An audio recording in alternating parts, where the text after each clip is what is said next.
제대로 중국 측으로부터 특각이나 뭐 호텔 이런 데 예우도 못 받고 대사관 건물에서 지새고 왔다. 거기다 아빠 나는 기대하고 갔는데 2박 3일 동안 방콕만 하다 왔어요. 나 베이징 갔다 온 거예요. 방콕 갔다 온 거예요. 이렇게 물을 수가 있고 아마 그 툴툴거리는 김주애를 보면서 이설주도 김정은한테 한마디 하겠죠. 네, 한국국가전략연구원 북한연구센터장을 맡고 있는 이영종입니다. 쌀쌀해진 날씨인데요. 여러분들과 좋은 북한 소식, 정보를 나누면서 소통하도록 하겠습니다. 최근 김정은의 행보는 어떤가요? 김정은은 지금 열공 모드에 들어갔습니다. 연말에 회의가 몰려 있어요. 12월에는 노동당 전원회의라 그래서 한 해의 농사를 결산하는 거죠. 그리고 내년도에 이제 어떤 계획들을 밝힐 것인가 하는 건데, 이 내용들이 북한의 노동신문이나 이런 데 실려서 이제 1월 달에 실려서 새 비전을 이렇게 나름대로 선포하는 거니까 여기에 치중을 하지 않을 수가 없고요.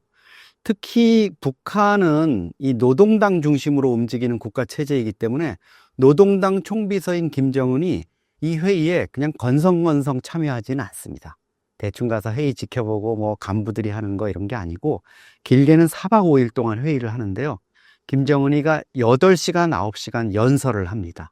북한의 정치, 경제, 대외 문제, 뭐 경우에 따라서는 대남 문제까지. 김정은이 나름대로 공부를 하지 않을 수는 없습니다. 근데 올해는 특히 내년 국정원은 한 2월쯤에 개최될 것 같다고 하는데요. 노동당 제9차 대회라는 걸 개최합니다.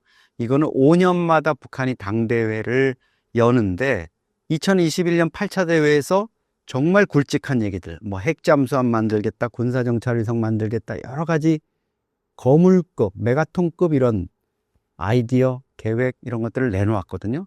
내년도 그런 것들을 이미 좀 예고를 하고 있는데 그 준비에 엄청 바쁠 겁니다. 김정은이 최근에는 뭐 소소하게 발전소 지은 거, 그 다음에 뭐 공장, 병원, 그 다음에 학용품 만드는 공장까지 가가지고 좀 기분이 안 좋았어요. 내가 이거 만들라 그린 지 언젠데 8번을 내가 우리가 의결을 해서 보냈는데 아직도 안 되고 있었냐? 뭐 이런 식으로 얘기해서 짜증도 내고 이랬는데 정말 제가 그 영상 보면서 짠했습니다.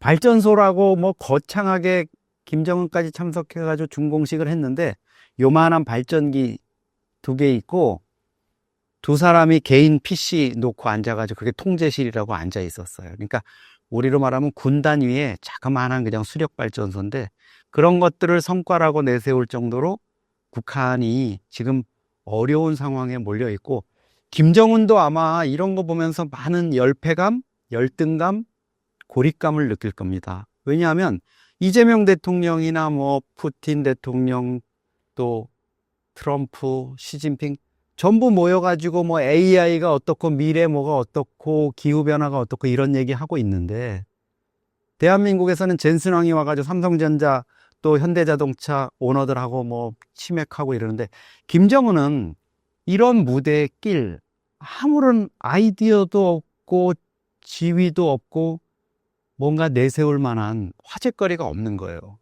이 변방의 발전소나 뭐 우리 의료원만도 못한 보건소만도 못한 그런 의료기관 준공식이나 하고 있고 이런 상황이죠. 아마 연말 김정은 엄청 스트레스 지수가 올라가고 있을 겁니다. 현재 파악되는 김정은의 건강 상태는 어떤가요? 여전히 뒷목에 이렇게 좀 부풀어 오른 부분들 이게 좀 꺼림칙합니다. 할아버지인 김일성이 비슷한 나이대 한 30대 말 40대 초에 김정은은 지금 41살입니다. 이게 부풀어 오르면서 나중에는 어마어마한 이 종양, 폭우로 이제 해가지고 저희가 어릴 때만 해도 북한 김일성을 혹부리라고 막 이렇게 방공교육 받을 때는요. 그렇게 받을 정도로 이제 고생을 했고 결국은 할아버지인 김일성, 아버지인 김정일 똑같이 급성 심근경색으로 사망했습니다. 그것도 의료진이 미처 손 쓸 틈도 없이.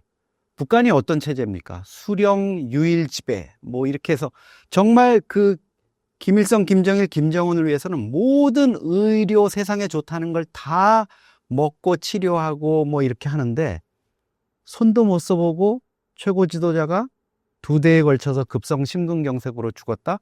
이거는 김정은으로서는 지금 나이가 40대이긴 하지만 나도 저렇게 되면 어떻게 하지? 이런 생각을 할 수밖에 없을 겁니다. 거기에다가 본인이 이 극심한 스트레스를 견디지 못해서 그런지 계속 체인스모커, 줄담배를 피고 또 포금하는 것도 이렇게 나타나잖아요. 우리가 왜 또 좀 술 좀 먹어본 사람들끼리는 알지 않습니까? 딱 보면 아침에 회의 나온 거 보면 이거 좀 어젯밤에 또 세게 달리고 나왔구나 이런 게 있거든요. 계속 그런 포금을 이제 반복하는 이런 게 있죠. 거기다가 민생은 엉망으로 지금 수습이 불가능하죠. 한류 문화 유입돼 가지고 젊은 애들이 다 거기에 빠져서 이러다가는 김주혜한테 나라 물려줘도 이게 될까 말까 이런 생각에 정말 밤잠을 못 이룰 것 같습니다. 딸 주애는 중국 열병식 이후로 모습이 보이지 않는 상황입니다. 현재 북한의 후계 구도는 어떻게 진행되고 있나요? 김주혜로 간다는 거는 변화가 없는 것 같습니다. 근데 이상 징후가 하나 있죠.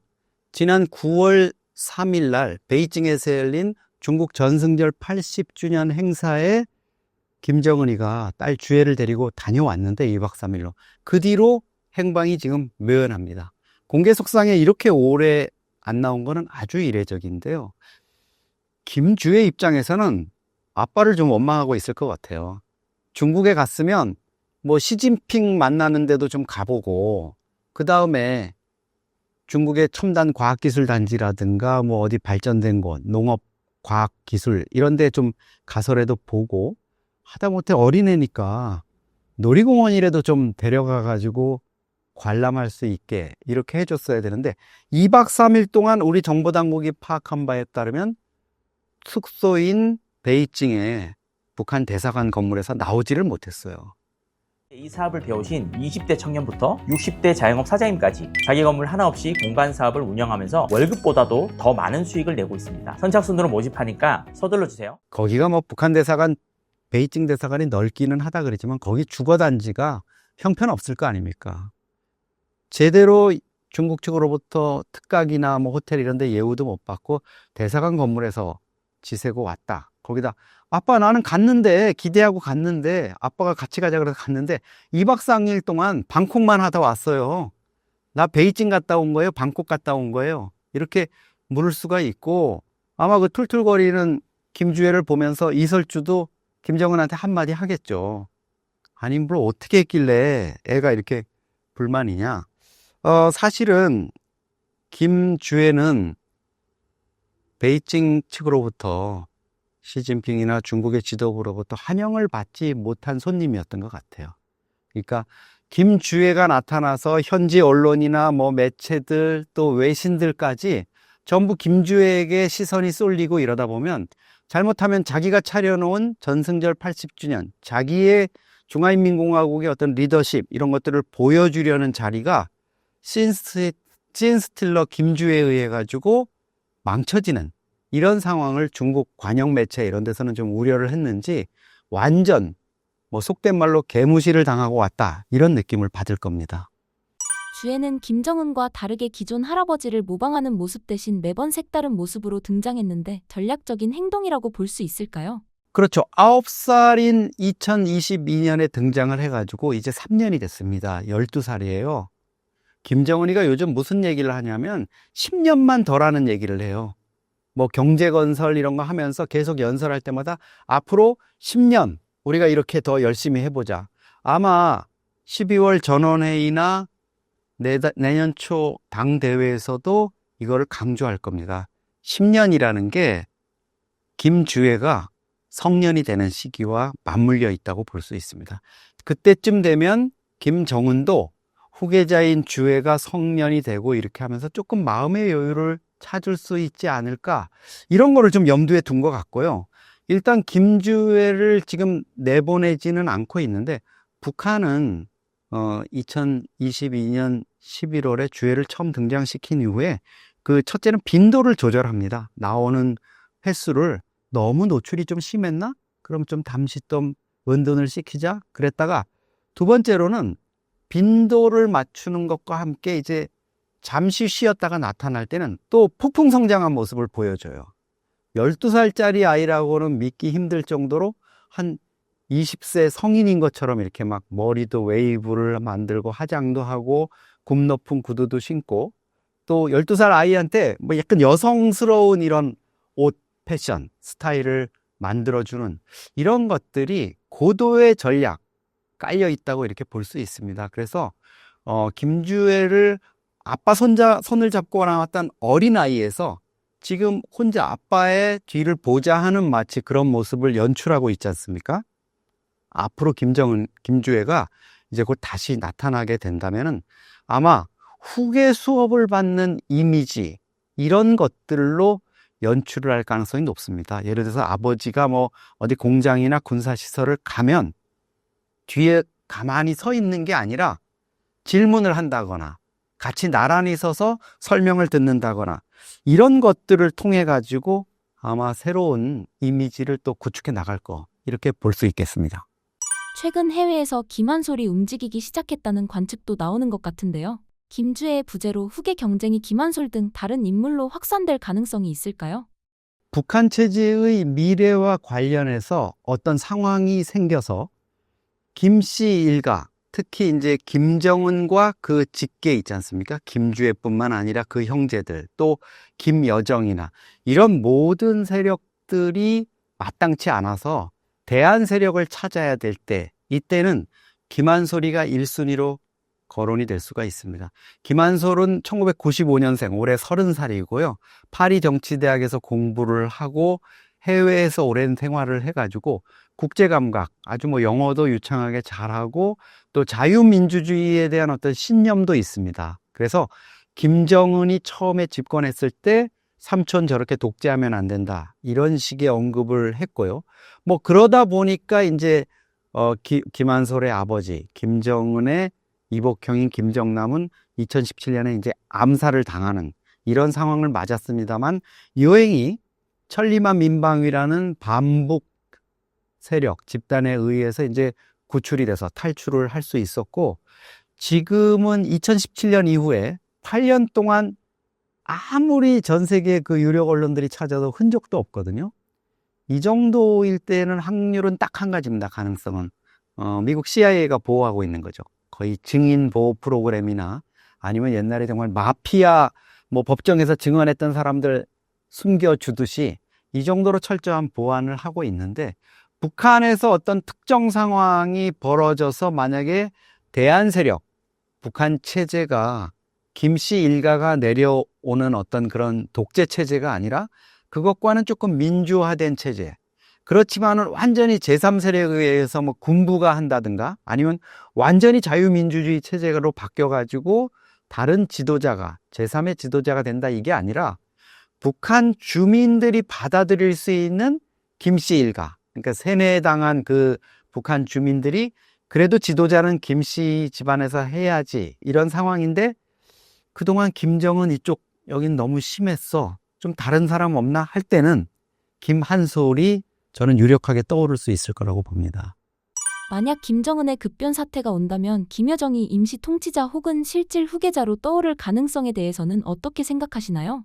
김씨 집안이 계속 대주주 그리고 지배 집단으로 남을 수 있다면 김여정이 당연히 1순위죠. 그거는 뭐 북한 체제가 지금 김정은의 어떤 유고 상태나 통치 불능 상태가 돼서 지금 당장 이거를 통치를 이어받아서 할 수 있는 사람? 사실 그만큼 김정은 옆에서 북한 통치 체제를 보좌하고 또 뭐 국정 관여의 폭을 넓혔다, 이렇게 얘기할 수 있겠죠. 그런 경험을 갖고 있는 거는 김여정뿐이 없습니다.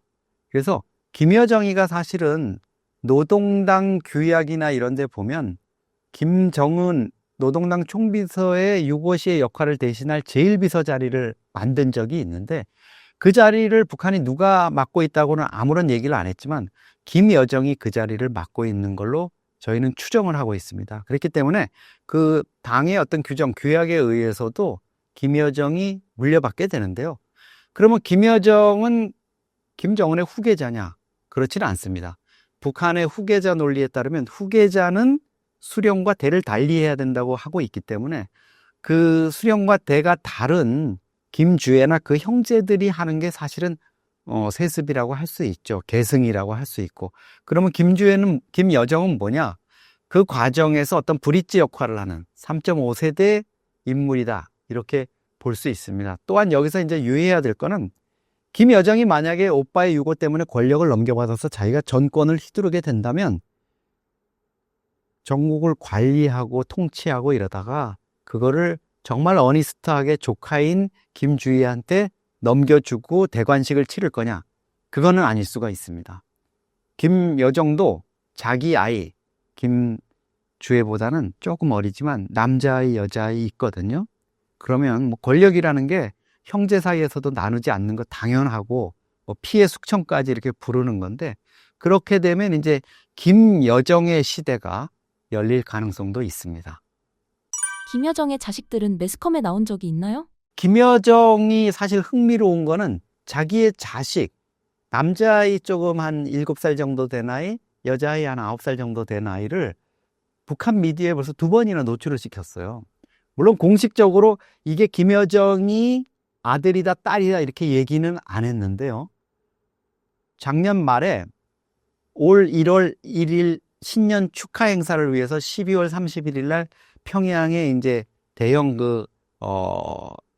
행사가 열렸는데 거기에 인트로 화면 부분에 그 행사 참석하는 간부들의 모습, 뭐 부부 동반으로 들어가는 거 이런 걸 보여줬거든요.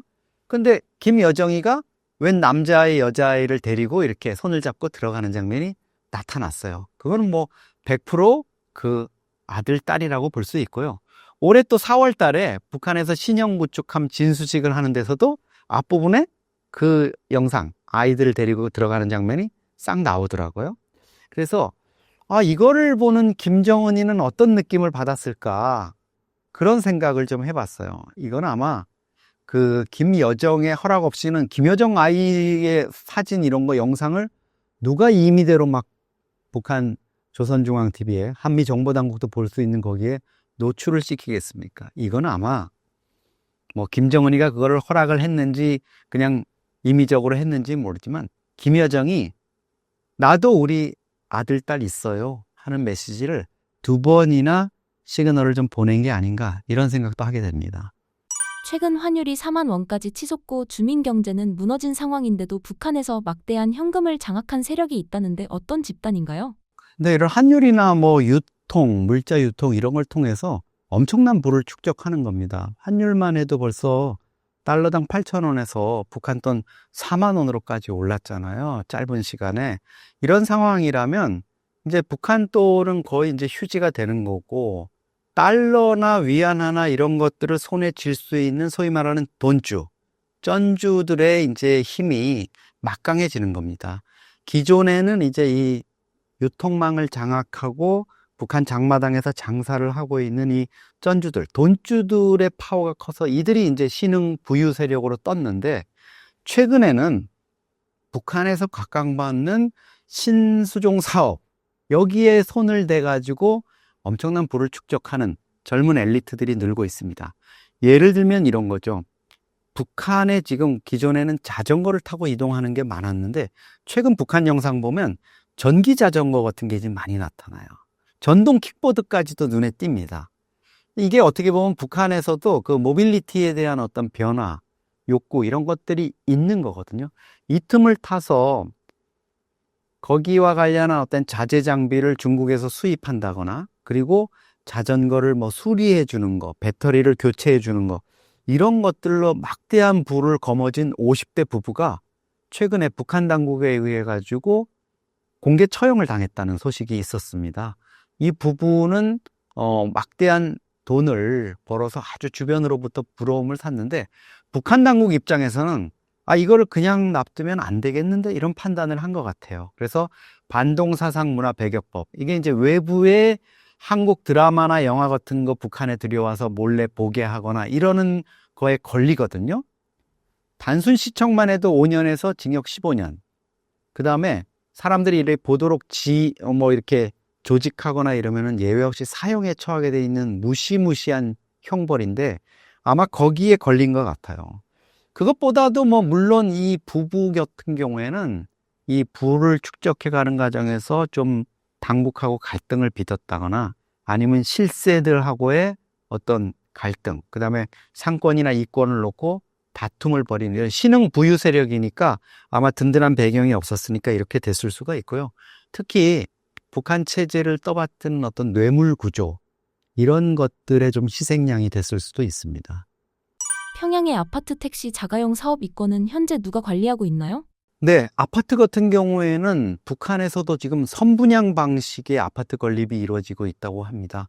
그러니까 고급 아파트, 이런 아파트 좀 지을 거니까 먼저 돈 좀 내세요. 이렇게 하면 뭐 괜찮은 소형 아파트는 우리 돈으로 한 6천만 원. 북한도 이제 괜찮은 아파트들, 좀 고급 아파트라 그러면 2, 3억 이렇게 하는 것까지 있다 그래요. 근데 요즘에는 심지어 뭐 번호키, 지문 인식으로 작동하는 도어락을 달거나 여러 가지 그 싱크대나 이런 것도 아주 편의 시설을 갖춰가지고 정말 좋은 이런 모양으로 갖추기 때문에 인기가 많다고 합니다. 북한에서 우리 돈 1억이라고 하면 정말 환율이나 뭐 여러 가지 경제 상황으로 비교해 보면 어마어마한 돈이거든요. 이런 돈들을 미리 수백 가구를 걷어가지고 아파트를 건립할 수 있다는 건 그거는 엄청난 이권의 어떤 핵심에 쓰게 된다는 거죠. 택시가 최근 북한에서 엄청나게 늘고 있거든요. 이거는 과거 같으면 북한이 택시를 좀 대외 선전용으로 뭐 몇 대 모여 있는 걸 막 찍어서 택시 운행하고 있는 것처럼 내보낸 적이 있는데 지금은 좀 양상이 다릅니다. 평양에도 뭐 광복거리 상업중심, 옛날에 광복백화점 앞에는 어마어마한 택시 줄이 서 있어요. 그리고 실제로 주민들이 카트에다가 아주 뭐 상류층 일부지만 생수를 싣고 와가지고 생수 무겁잖아요. 그러니까 택시에 싣고 가는 모습 뭐 이런 것들 영상에 있습니다. 그리고 북한을 방문한 분들, 서방의 이제 기자나 뭐 관광객들이 찍은 영상 보면 그냥 이렇게 길거리를 이렇게 찍었는데 뭐 바이올린을 들고 예쁘게 이렇게 드레스 입은 꼬마애가 어디 아마 리사이틀장이나 이런 데 가는 것 같은데 엄마하고 막 뛰어나와가지고 택시를 타고 가는 이런 모습이 있고요. 북중 접경에서 우리가 뭐 북한의 해산시라든가 이런 장마당을 봐도 그 시골인데도 택시가 장마당에 엄청 많은 거를 볼 수가 있습니다. 우리 같은 소형 차들뿐만 아니라 밴 형태로 된 이런 택시들, 뭐 옛날에는 그걸 서비카라 그랬거든요. 북한 말로.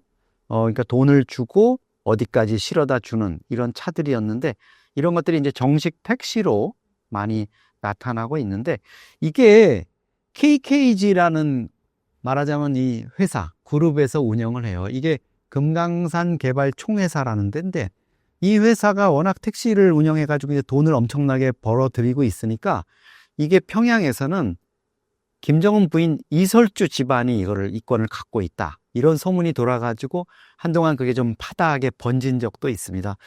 그래서 지금 사실 북한에서는 이 택시뿐만 아니라 자가용 문화가 또 이제 막 등장하기 시작했습니다.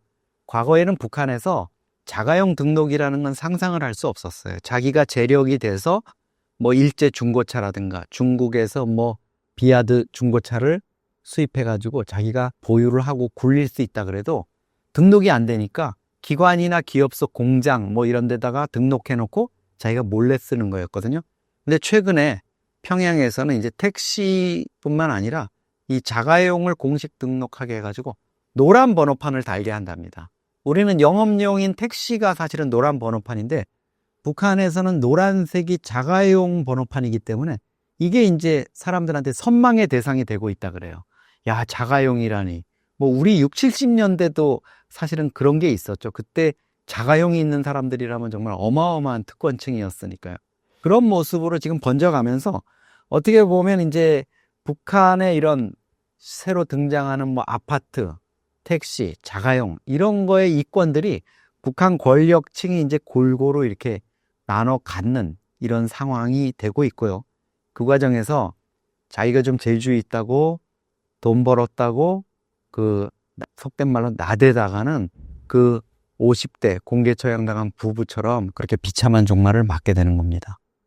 김여정이 평양 이권 구조에서 맡는 실제 힘은 얼마나 강한가요? 한때 뭐 김여정이 모든 길은 여정동지로 통한다 이런 말이 있을 정도로 오빠의 후광을 얻고 노동당과 군부의 인사뿐만 아니라 각종 이권에 대한 인허가권을 갖고 있었잖아요. 그 파워가 아직까지는 저는 상당 부분 작용을 하고 있다고 봅니다. 근데 많은 변화는 있었겠죠. 김여정이 사실 오빠가 집권 초기 한 10년 정도는 자기가 황금기를 누렸잖아요. 오빠의 후광을 업은 김여정 말고 평양에서 안심하고 살 수 있는 사람이 누가 있었겠습니까? 이설주도 아마 자기도 잘못하면 김정은의 애정이 식어버리면 끝나는 거 아니에요. 버림받으면. 근데 이제 김주애가 사실은 후계자 권역에 올라가면서 이설주도 이제 위상이 달라졌을걸요? 김주애, 신의인 김여정? 별로 그렇게 무섭지 않은 이런 상황이 됐을 거예요. 왜냐하면 딸 주애가 이제 미래의 권력으로 떠올랐으니까. 김여정은 사실 한때 주걱만하게 이렇게 사진에 나왔어요. 근데 지금 면목만하게 나옵니다.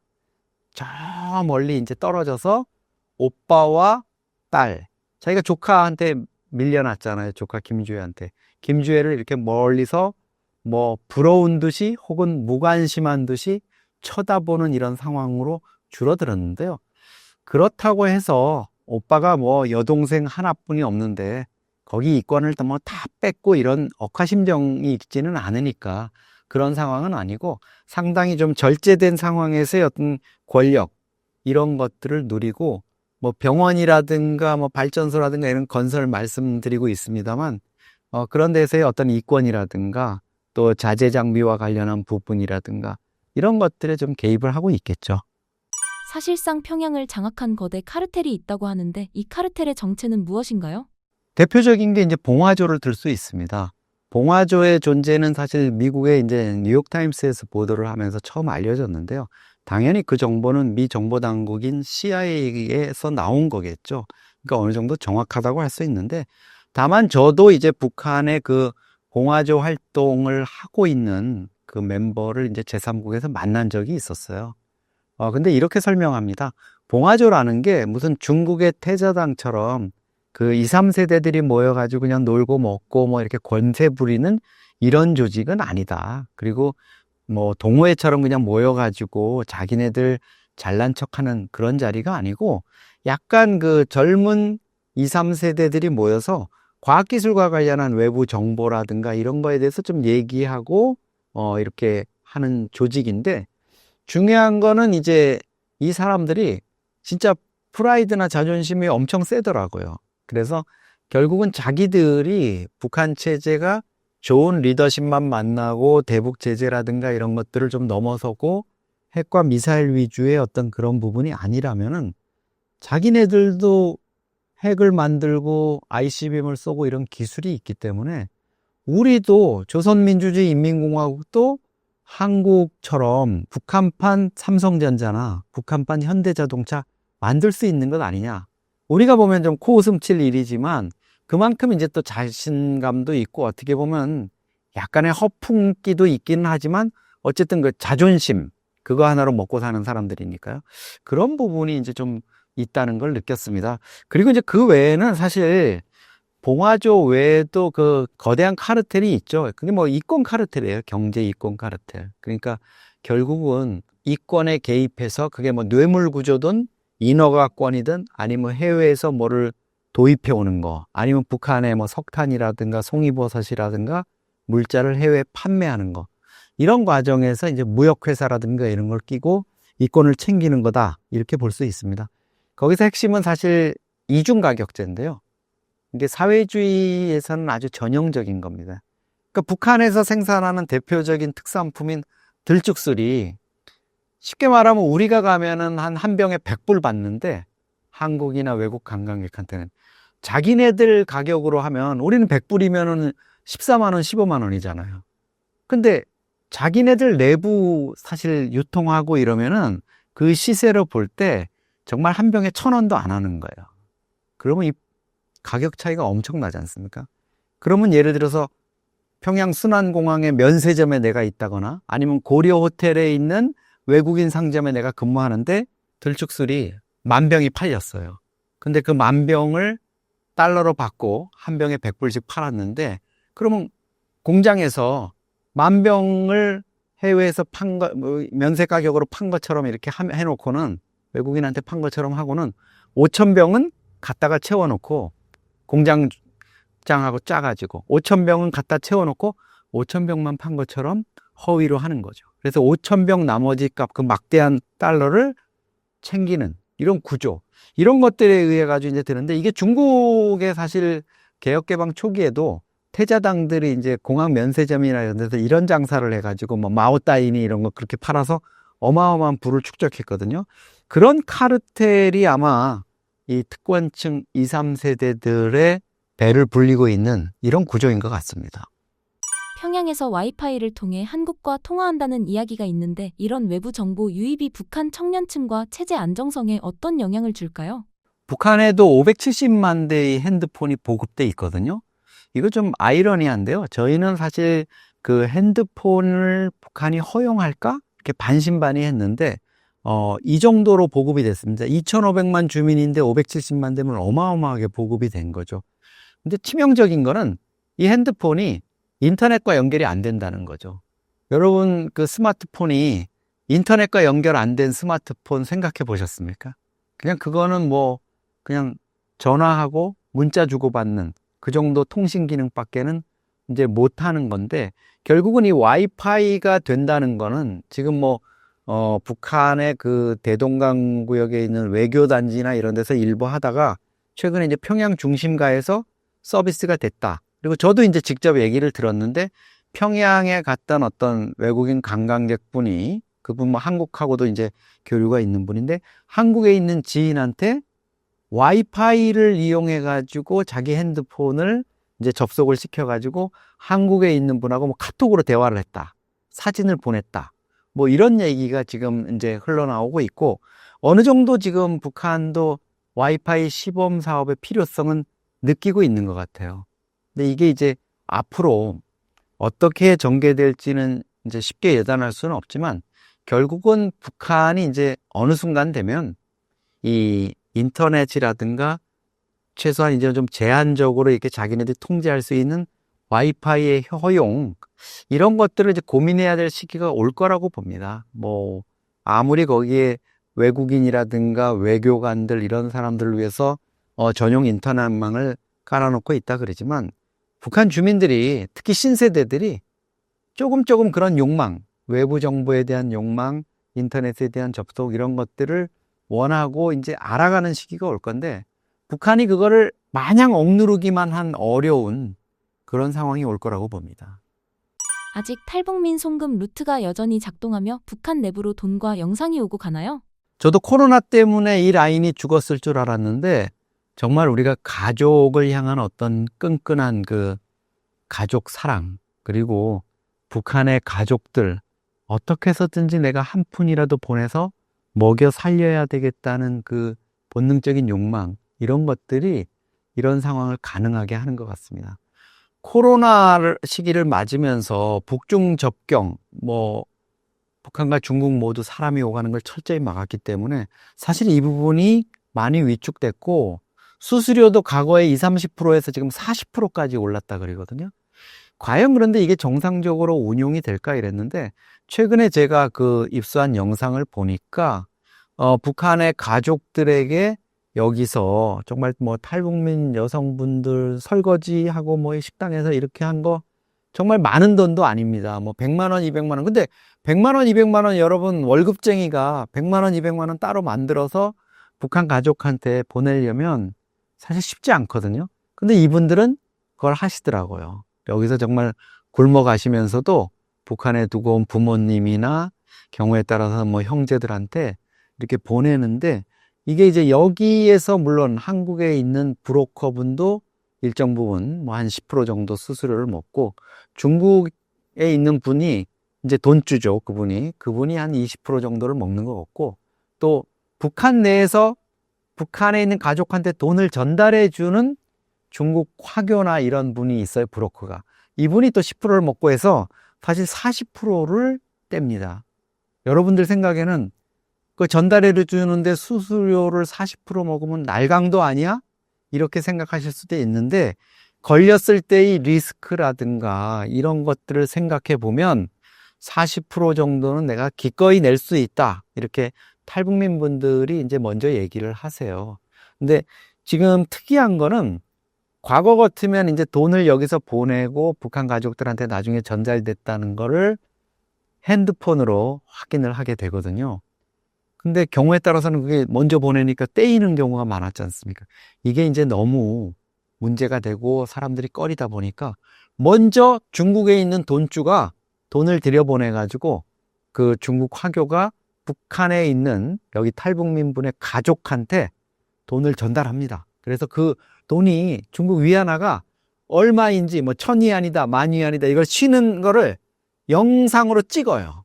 그래가지고 그 영상을 한국에 있는 탈북민 한 분한테 보내주는, 어떻게 보면 선지급제를 실시하니까 여기에 있는 분들은 이제 수수료가 커도 안심하고 우리 엄마가 북한에서 지금 돈을 헤아리고 있네? 아, 그 돈이 맞네, 숫자가? 이렇게 되면서 이제 좀 신뢰관계가 형성되면서 점점 이게 좀 활성화가 되고 있고, 물론 북한 당국도 뭐 이 부분에 대해서 신경을 쓰는데 사실은 대북 송금 들어가는 게 북한 장마당 경제나 북한 주민들의 삶에 상당한 도움을 준다는 걸 북한도 알고 있기 때문에 이걸 잘 막고 있지는 않는 것 같아요.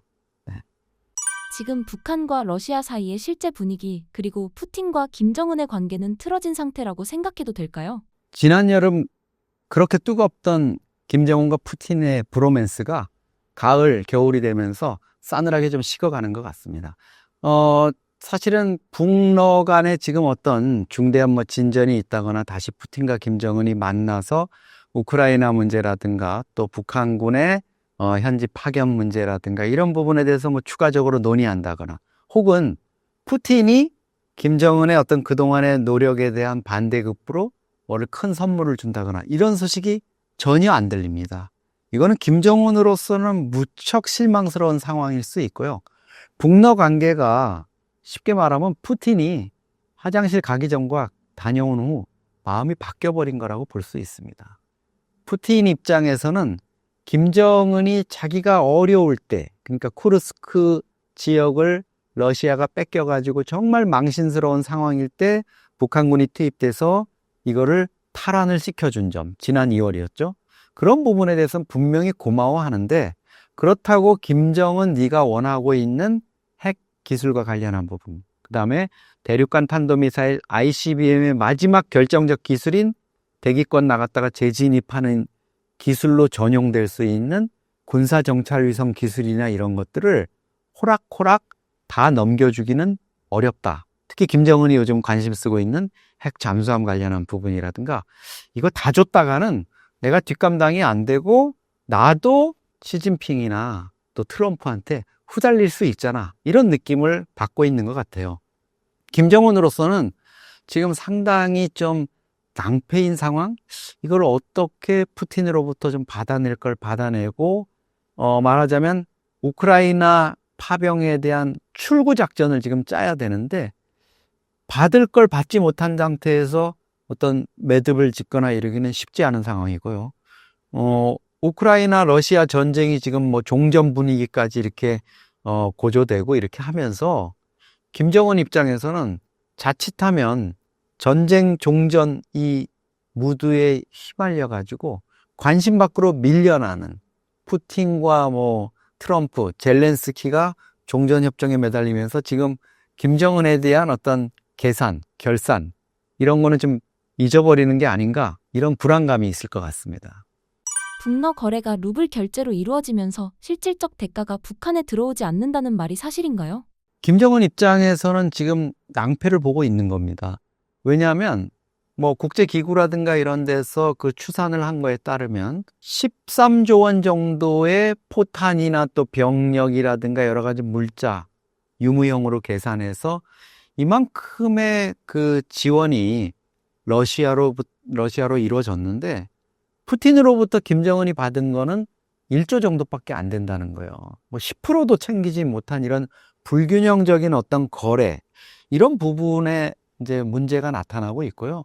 결국은 김정은이 그런 뭐 용병이니까 아이들 월 2,000불씩 주기로 했으니까 연봉으로 하면 24,000불이고 14,000명이 가 있거든요. 지금 전투 병력만.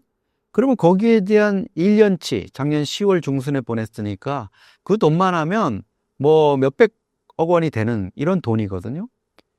이 돈이 만약에 러시아 쪽에서 북한으로 지급이 되거나 흘러가고 있다면 국제금융기구나 이런 데서 대부분의 그거를 단박에 그거를 포착할 수가 있습니다. 근데 이런 징후가 안 나타나고 있거든요. 뭐 대신해서 밀가루라든가 다른 기름이라든가 이런 걸로 북한에 보내는 징후도 안 나타나고 있다는 건 13대 1의 어떤 불균형만큼이나 지원이 북한 쪽으로 안 되고 반대급부가 지급이 안 된다는 거죠. 그래서 이제 루브라 결제 시스템 이거에 북한이 휘말리면서 뭔가 푸틴의 계략에 말려든 게 아닌가 이런 얘기가 나오는 겁니다. 작년 6월에 북러 정상회담을 하면서 그 조항 중에 북한이 러시아의 루브라 결제 시스템에 이제 들어가는 이런 게 있었는데 저는 그때 되게 그게 의아했어요. 과연 북한 입장에서 북한 대외교역의 1%도 안 되는 러시아, 그것도 세계 각국에서 전부 불신하고 있는 루브라 시스템에 들어가서 뭘 하자는 거지 이랬는데 아마 푸틴 입장에서는 김정은한테 줘야 될 무기 대금이라든가 용병에 대한 대가, 파병 대가 이런 부분들을 루브라로 좀 퉁치려는 어떤 그런 속셈이 있지 않았을까 이런 생각도 하게 됩니다. 북한이 러시아를 믿고 전쟁에 참여했는데 앞으로 경제 외교적으로 어떤 큰 부담으로 돌아올 수 있을까요? 경제 외교 부담보다도 사실 더 큰 거는 체제 내부에서 오는 어떤 반발, 불만 이런 거일 수 있습니다. 북한군 14,000명의 전투병이 파견됐는데 그중에서 국정원 판단에 따르면 2,000명이 전사했다는 거잖아요. 그거에 한 3배에서 5배 정도의 부상병이 또 생긴 걸로 봐야 됩니다. 그러면 2,000명 중에 상당수는요, 러시아에서 시신도 수습을 못했어요. 그리고 대부분 시신을 운구하고 이런 게 아니죠. 그냥 화장해서 갔는데 북한도 한 자녀 정도 되게 두거든요. 16살에서 26살이 꽃다운 애들이 2,000명이 죽었는데 북한 당국은 이 병사들이 우크라이나에 파견된다는 걸 가족들한테 알리지도 않았어요. 근데 어느 날 갑자기 군대 갔던 애가 싸늘한 시신이 되어서 돌아왔다? 아니면 시신도 없이 그냥 전사 통지서만 날라왔다? 지금은 얼떨결에 모르지만 그 2,000명의 부모들 입장에서는 이 명분 없는 전쟁에 우리 아이들을 보내서 이게 뭐지 하는 게 있을 수 있고요. 더 이제 문제인 거는 그 수천 명의 부상병들 전역을 해가지고 북한 각지로 이제 돌아갈 거 아닙니까? 그러면 이 청년들이 또 볼멘소리, 자기가 우크라이나에서 보고 봤던 어떤 발전상, 러시아에서의 그 모습, 바깥 세상은 이렇지 않더라 하는 것들, 이런 것들이 이제 얘기를 하게 될 겁니다. 그런 것들이 저는 김정은한테 이제 가장 큰 리스크가 될 수 있고요. 그 다음에 경제상으로도 지금 북한 입장에서는 일단 군수 경제 때문에 조금 반짝 화랑이 있을 겁니다. 왜냐하면 자기들이 가지고 있던 낡은 무기라든가 포탄 이런 거 썩은 것들, 부식된 거 이런 거 다 러시아로 지원하고 러시아 지원을 받아서 다시 이제 새로 채워넣어서 무기고에 채워넣는 그러면서 경제가 돌아가는 모습을 보이겠죠. 최근에 보면은 러시아가 북한에다가 방탄조끼 한 10만 개 정도를 만들 수 있는 원단이나 이런 것도 보냈고 이제 서구 체형에 맞게 해가지고 러시아군한테 지원할 수 있게 하고 나머지는 상당 부분은 너희가 만들어 써라. 너희 체형에 맞게. 이렇게 했다 그러죠. 그런 것들이 이제 사실 경제적으로 일시적으로 크고 작은 도움은 될 수 있을 겁니다.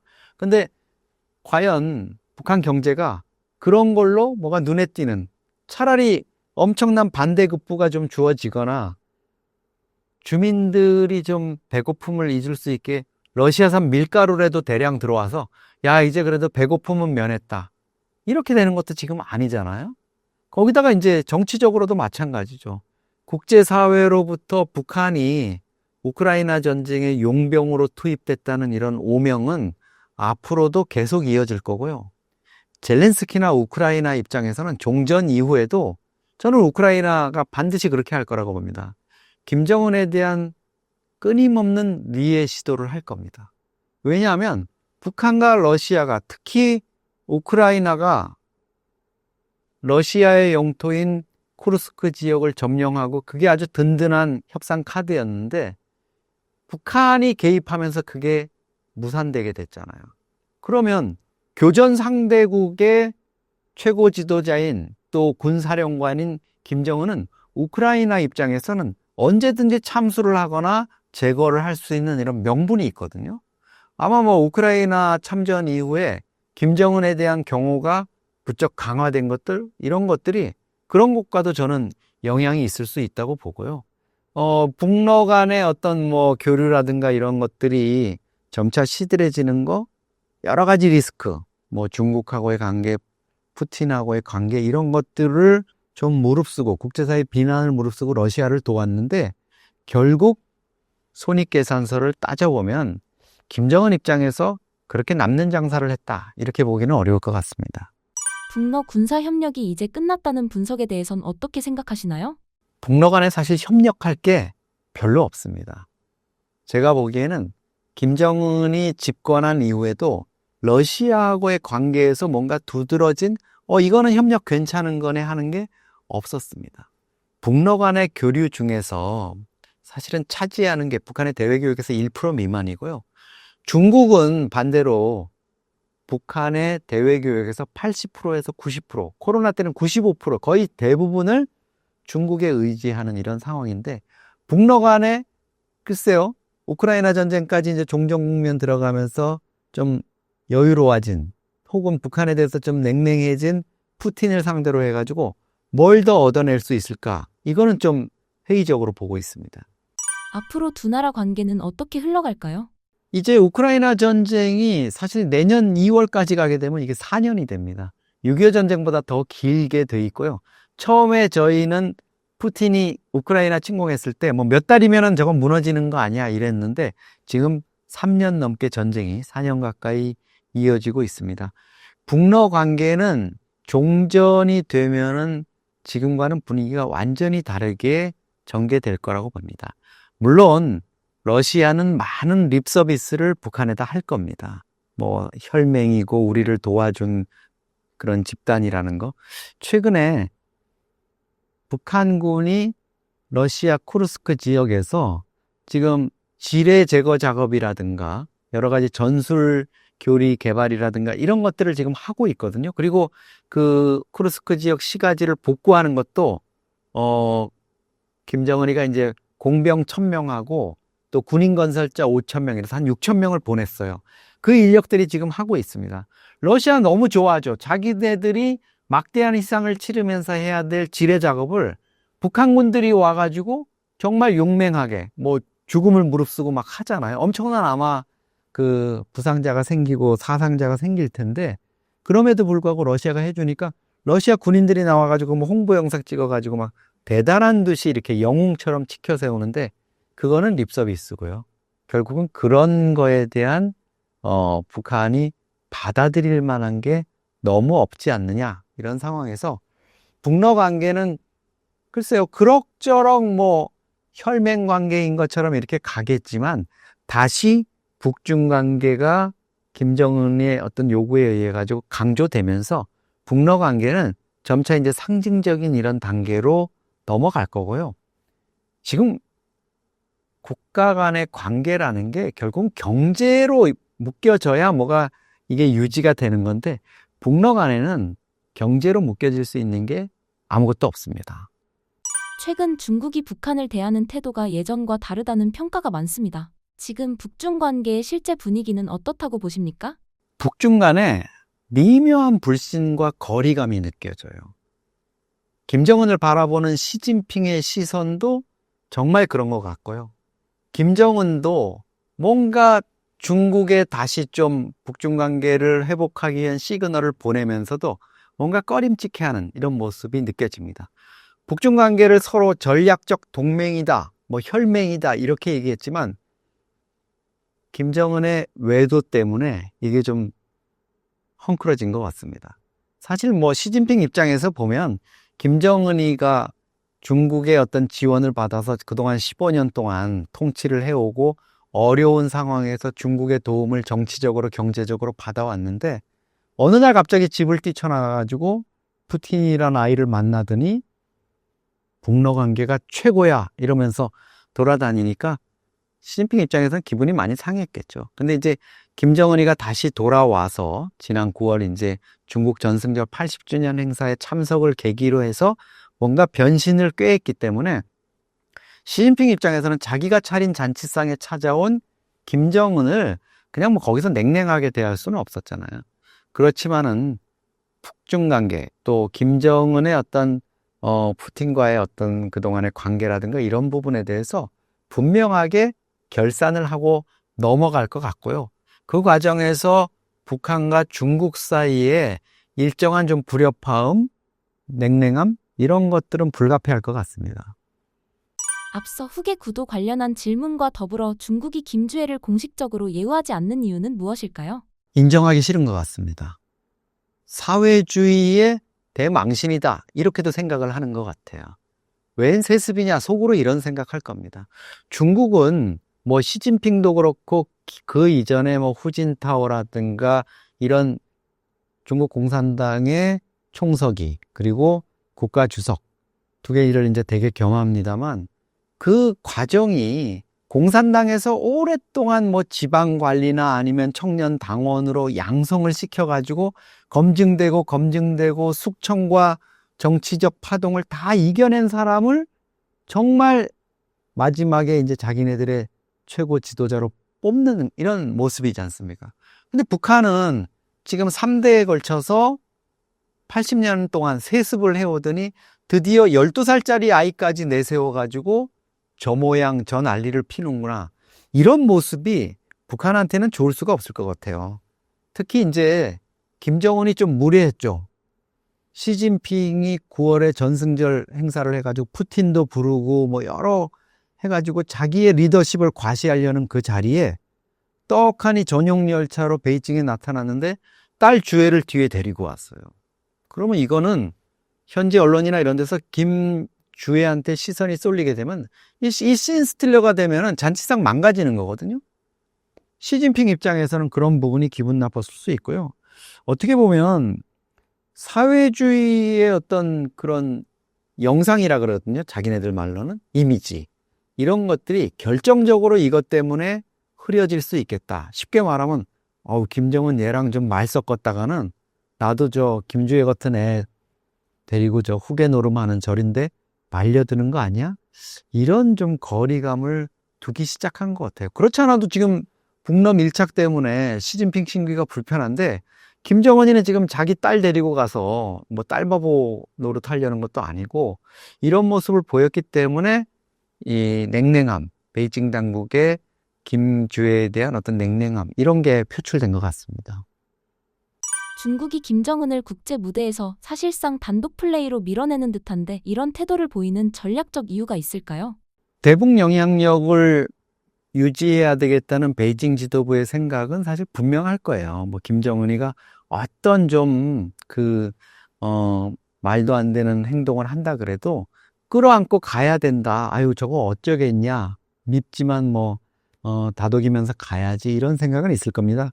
그런데 일단 중국 입장에서는 한미일 공조에 대한 대북 공조라든가 중국에 대한 견제, 특히 이번에 한국에 대해서 핵 추진 잠수함을 승인하고 이러는 과정에서 시진핑은 정말 큰 쇼크를 먹었을 거예요. 내 면전에서 내가 그 회담장에 가 있는데 그 앞두고 트럼프하고 이재명이 저럴 수 있어? 이런 식으로 이제 좀 불만을 가질 텐데 거기에 대한 어떤 견제 이런 것들도 말하자면 전략적으로 시진핑이 지금 이런 모습을 보이고 있는 거죠. 사실 김정은을 계속 끌어안고 가는 이런 모습들을 보이고 있는 거고 또 하나는 이제 북러 밀착 이런 부분이 약간의 변화를 보이고 있는 김정은이 이제 현실을 깨달아가면 다시 중국으로 돌아올 거야. 이런 국면을 어떻게 보면 관리해 나가는 이런 차원에서 지금 미묘한 기류가 형성되고 있다. 이렇게도 볼 수 있겠습니다. 시진핑 입장에서 김정은을 지금 어떤 방식으로 관리하고 있다고 보십니까? 그렇죠. 김정은이 어차피 이제 중국으로 돌아올 수밖에 없는 상황. 그리고 경제적인 문제를 풀려면 김정은으로서는 시진핑의 바짓가랑이를 다시 붙잡을 수밖에 없어요. 푸틴한테는 얻을 게 없다 이런 판단 이미 섰거든요. 그리고 김정은 입장에서는 집권 이제 15년이 됐고요. 노동당 80주년 행사를 지난 10월에 치렀는데 주민들한테 아무것도 보여주지를 못했어요. 그 긴 연설문 장황하게 늘어났지만 숫자가 하나도 없잖아요. 숫자가 없다는 건 경제 관련해서 어떤 실적도 제시하지 못하고 어떤 구체적인 비전도 제시를 못했다는 거거든요. 그런데 지금 올해를 결산해야 되는 노동당 전원회의라든가 특히 앞으로 5년 동안의 비전을 밝혀야 되는 내년 초 당대회, 여기에 지금 내세울 게 아무것도 없다? 김정은 입장에서는 화급할 겁니다. 그래서 중국 입장에서는 그런 거를 다 보고 있을 거예요. 네가 언젠가는 우리한테 와서 쌀 달라, 경유 기름 달라 이런 얘기 하면서 매달릴 거다. 그리고 푸틴하고 그동안의 관계 이런 것들을 어떻게 가져갈지는 모르겠지만 결국은 김정은 너는 트럼프하고 정상회담을 하고 뭔가 북미 관계 개선을 꾀하려고 할 텐데 그 과정에서 너가 우리와 베이징 지도부와 사전에 상의하고 사후에 보고하고 이런 거 없이 한 발이라도 나갈 수 있을 것 같아? 이런 생각을 할 거거든요. 북한이 베이징을 거치지 않고 워싱턴에 가는 직항길은 택할 수가 없습니다. 이런 상황이기 때문에 시진핑 입장에서는 아마 그런 걸 다 보고 있을 거예요. 그래서 지금은 집 나갔다 돌아온 아들 대하듯이 그냥 밥 먹이고 이렇게 좋은 표정 짓고 이렇게 하지만 반드시 이제 그 경제 지원이라든가 또 정치적인 어떤 복원을 꾀하는 과정에서 결산, 재발 방지, 고얀 놈 너 한 번 더 나가면 정말 그때는 끝이야. 이런 메시지가 전달될 거라고 봅니다. 북중 관계 변화가 김정은 체제 전반에 어떤 불안 요소로 작용할까요?